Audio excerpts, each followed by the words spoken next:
इस कार्यक्रम के प्रसारण पुण्यार्जक हैं Shri Kanwar Lal ji Mahavir Prasad ji Patni, RK marble group, Madanganj, Kishangarh, Rajasthan. गुरु भक्त परिवार सुस्त दिगंबर जैन मंदिर, पुणे, महाराष्ट्र। स्वर्गीय उषा जैन माता और स्वर्गीय रेखा जैन धर्मपत्नी की स्मृति में श्री सुनील जैन परिवार, लखनऊ, उत्तर प्रदेश।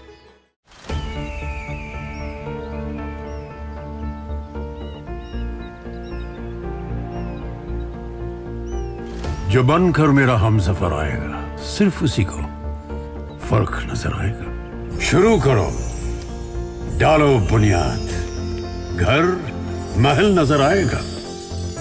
वंडर लाइए, वंडर अपनाइए, फर्क नजर आएगा।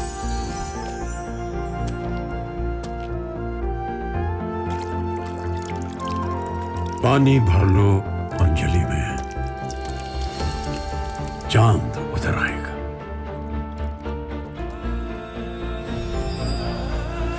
वंडर है ना, वंडर लाइए, फर्क नजर आएगा।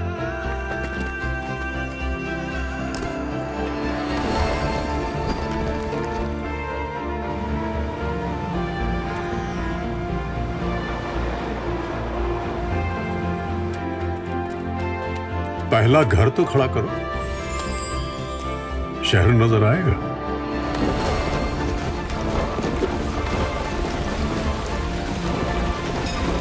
साल, बरस और सदी नहीं, एक युग गुजर जाएगा।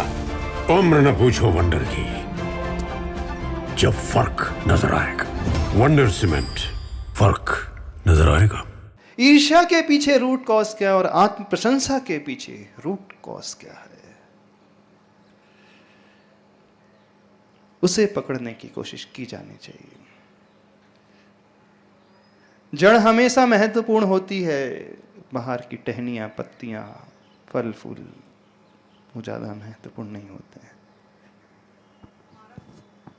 नमोस्तु महाराज जी, सम्मान पाने की इच्छा रहती नहीं, वो तो है, हाँ। पर सम्मान पाने की आत्म प्रशंसा अथवा ईर्ष्या की भावना होती क्यों है पैदा अंदर से? कई बार महाराज जी हीन भावना आती है अपने अंदर, तो ये लगता है कि कोई प्रशंसा करे, कभी सम्मान पाने की अपेक्षा रहती है। नहीं, वो तो कार्य की और बात आ रही है। कोई लगता है कि कोई प्रशंसा करे, लेकिन ये लगने वाली फीलिंग क्यों जनरेट होती है? कोई हमसे कुछ अच्छा कह दे, हाँ, बहुत अच्छा कर रहे हो आजकल, क्या बात है, बहुत मेहनत कर रहे हो, सवेरे से शाम तक लगे रहते हो, बहुत धर्म कर रहे हो, बहुत उपवास कर रहे हो, बहुत दान दे रहे हो, बहुत अच्छे से केयर करते हो। नमोस्तु महाराज जी, शायद इस वजह से क्योंकि हम कुछ एक्सपेक्ट करते हैं। नहीं, एक्सपेक्ट क्यों हो रहा है? ये एक्सपेक्टेशन क्यों पैदा हो रहा है? प्रश्न तो वही है ना। ये भूख क्यों पैदा हो रही है? प्रशंसा की भूख, अथवा दूसरों को हम नहीं डाइजेस्ट कर पा रहे हैं, उसको सहन नहीं कर पा रहे, उसकी बढ़ती को हम देख नहीं पा रहे हैं। डेफिनेटली दूसरों को तो है अंदर का कारण, अंतरंग कारण। दूसरों को बढ़ता देखकर भी होती है महाराज जी कि कोई हमारी भी प्रशंसा करे।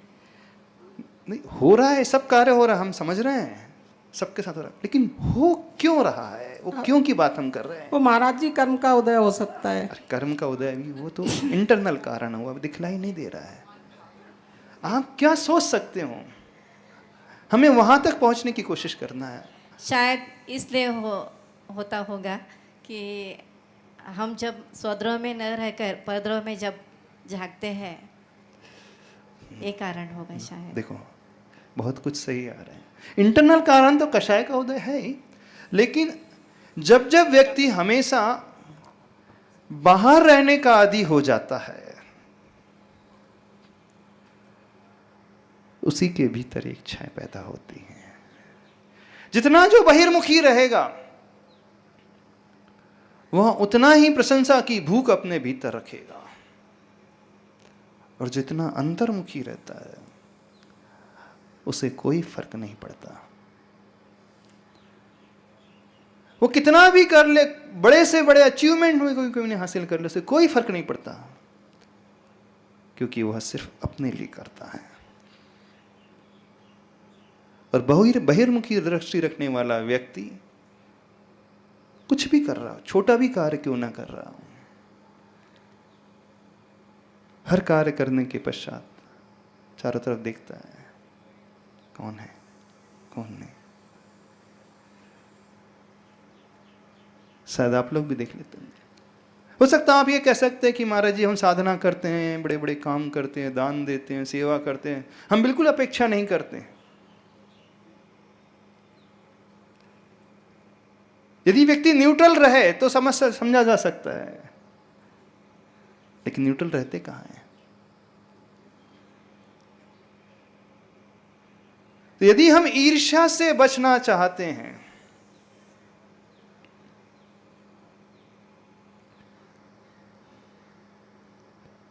आत्म प्रशंसा से बचना चाहते हैं, तो क्या करना होगा हमें? अंतर्मुखी दृष्टि। अब आप फिर कहोगे हर एक नहीं हो सकता ऐसा, पॉसिबल नहीं है ऐसा। मन है कि मानता ही नहीं, वो बार बार भाग जाता है। उसे दुनिया दिखने लगती है, दूसरे दिखने लगते हैं। वो सोसाइटी में रह रहा है, समाज में रह रहा है, लोगों के साथ रहता, अकेला तो है नहीं, जंगल में तो रहता नहीं है। सवेरे से शाम तक ना जाने कितने लोग उससे मिलते हैं, टकराते हैं, बातचीत होती है, लेन देन होता है, व्यवहार होता है। अब जीव होगा तो फिर बट नेचुरल है कि देखने में आ ही जाएगा, फिर उनसे वो इन्फ्लुएंस हो ही जाएगा। तो क्या किया जाना चाहिए? इसमें भी कोई रास्ता है कि नहीं है? देखो, ईर्ष्या और आत्म प्रशंसा के दुष्परिणाम तो बहुत होते हैं। होते कि नहीं होते? बेनिफिट होते हैं कि फायदा होते हैं? क्या होता है?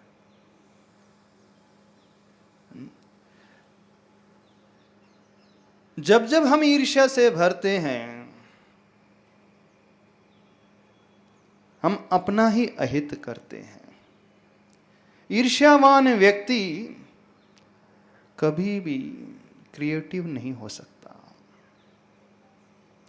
वो अपनी सारी एनर्जी जो है सिर्फ दूसरों से जलने में लगा रहा है। बिल्कुल वो कभी सृजनात्मक नहीं हो सकता, वो कभी कुछ अच्छा कर ही नहीं सकता, क्योंकि एनर्जी उतनी ही है। वो अपनी एनर्जी को वेस्ट कर रहा है। कुछ लोग होते हैं जब ईर्ष्या से बहुत ज्यादा भरने लगते हैं तो फिर वो उसे गिराने का भी कार्य शुरू कर देते हैं। ईर्ष्या की जब डिग्री बढ़ते चले जाती है तो वही ईर्ष्या लेग पुलिंग का कार्य भी करने लगती है। कि नहीं? वही ईर्ष्या पर निंदा भी वो करना सिखा देगी, उसकी निंदा भी करना सिखा देगी समाज में। आप चुगली करने लगोगे, उसकी बैकबाइटिंग करने लगोगे, पीठ पीछे उसे नीचे गिराने की आप प्लानिंग भी करने लगोगे। न केवल प्लानिंग करोगे बल्कि इसको एग्जीक्यूट भी करने लगोगे। वह जो निंदा की बात शुरू होती है ईर्ष्या से, और ईर्ष्या शुरू होती है बहिर्मुखी दृष्टि से। तो वह बहिर्मुखी दृष्टि ईर्ष्या में कन्वर्ट होती, ईर्ष्या निंदा चुगली में कन्वर्ट होती, वो और अगली स्टेप में जाकर के लेग पुलिंग और हिंसा में भी कन्वर्ट हो जाएगी। एक्सट्रीम लेवल में जाएगा तो फिर कुछ सोचेगा नहीं, वो मारने की भी बात उसके भीतर पैदा होने लगेगी। अब वो अपनी सारी ऊर्जा का प्रयोग सिर्फ इसमें करने लगता है। जब व्यक्ति ईर्ष्या की भावना से भरता है तो डोपामाइन रिलीज होने लगता है, इसके एंजाइम्स। ग्लैंड से वो फिजिकल नुकसान भी उसे करने लगता है, बिल्कुल करने लगता है। एक संस्मरण सुनाते हैं बड़ा अच्छा। हम सुधासागर महाराज जी के से थे पूज्यवर महाराज जी सुनाया था।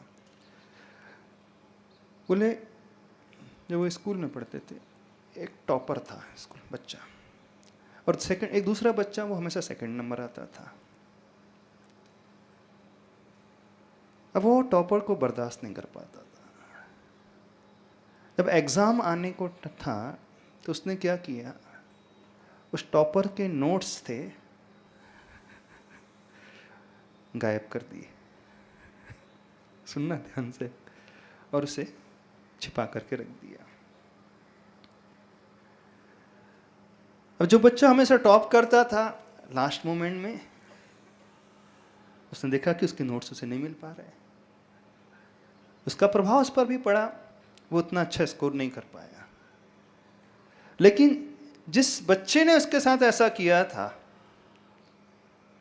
कुछ समय के पश्चात ये स्थिति हो गई कि वो बच्चा बहुत ज़्यादा डिप्रेशन में पहुंच गया। वो नेक्स्ट क्लास में जाकर के ज़्यादा अच्छा परफॉर्म कर ही नहीं पाया। डॉक्टर्स को दिखाया गया, उसके पेरेंट्स ने, डॉक्टर्स लोग जज ही नहीं कर पा रहे, समझ ही नहीं पा रहे क्या है। उसकी बहुत काउंसलिंग की गई, फिर धीरे से उसने इस बात को स्वीकार किया और जाकर के उस स्टूडेंट से उसने क्षमा मांगी, नोट्स को लौटाए, बाद में लौटाया, लेकिन तब तक बात निकल चुकी थी। जब उसने क्षमा मांगी, उस नोट्स को लौटाया, अंदर ही अंदर शांत हुआ, तब कहीं जाकर के वो रिकवर हो पाया।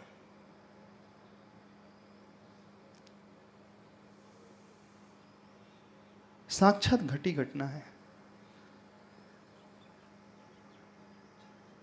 कर्म सिद्धांत ये कहता है, जब ईर्ष्या से भर करके व्यक्ति कुछ ऐसे कार्य करने लगता है तो अंतराय भी डालने लगता है, उसके जीवन में विघ्न बाधा पैदा करने लगता है, तो उसका इफेक्ट उसे भी झेलना पड़ता है। इन फ्यूचर भविष्य में उसे भी झेलना पड़ता है। तो ईर्ष्या करके हम भविष्य में जो झेलेंगे वो तो झेलेंगे ही, लेकिन वर्तमान में भी उसका साइड इफेक्ट्स हमें झेलना पड़ता है।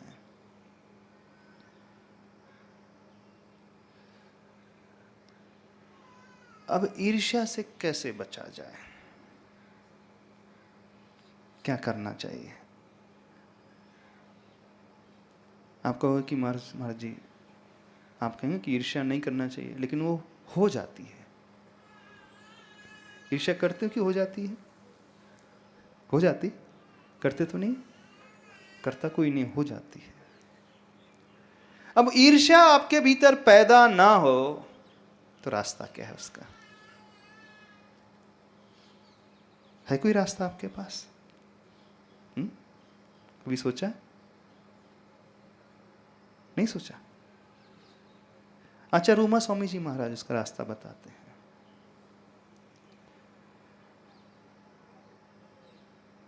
जो सूत्र उन्होंने ऊपर दिया था, पर की निंदा, स्व की प्रशंसा, पर के गुणों को ढांकना, स्व के गुण न होते हुए उसे उजागर कर देना, अथवा अपने दोषों को ढांकना, ठीक इससे विपरीत मार्ग यदि आप अपनाने लगो, तद विपर्ययो नीचैर वृत्ति, यानी व्यक्ति जितना हम्बल होता चला जाएगा, जितना विनम्र होता चला जाएगा। अब एक दृष्टि तो थी कि वो अंतर्मुखी हो जाए, लेकिन हर एक व्यक्ति के साथ ये पॉसिबल नहीं है कि उसकी दृष्टि बदल करके बहिर्मुखी होकर छूट करके अंतर्मुखी हो जाए। उसे दुनिया नजर आएगी, दूसरे लोग मिलेंगे ही मिलेंगे, उनसे नहीं बच सकता वो। तो उसे क्या करना चाहिए? अपने भीतर जितना वो विनय का गुण लेकर के आएगा, जितना वो हम्बल होता चला जाएगा, गुणग्राही दृष्टि जितनी होती चले जाएगी उसकी, ये ईर्ष्या के परिणाम अपने आप कम होते चले जाएंगे। आत्म प्रशंसा से भी व्यक्ति तभी बच सकता है, नम्र वृत्ति लाना, नीचे वृत्ति लिखा उसमें, एकदम डाउन टू अर्थ हो जाओ। जैसे ही व्यक्ति विनयशील होता है, डाउन टू अर्थ हो जाता है, उसका सबसे बड़ा जो इफेक्ट पैदा होता है, उसे फिर दूसरों में कमियां नजर नहीं आती, उसे दूसरों में अच्छाइयां ही अच्छाइयां नजर आने लगेंगी।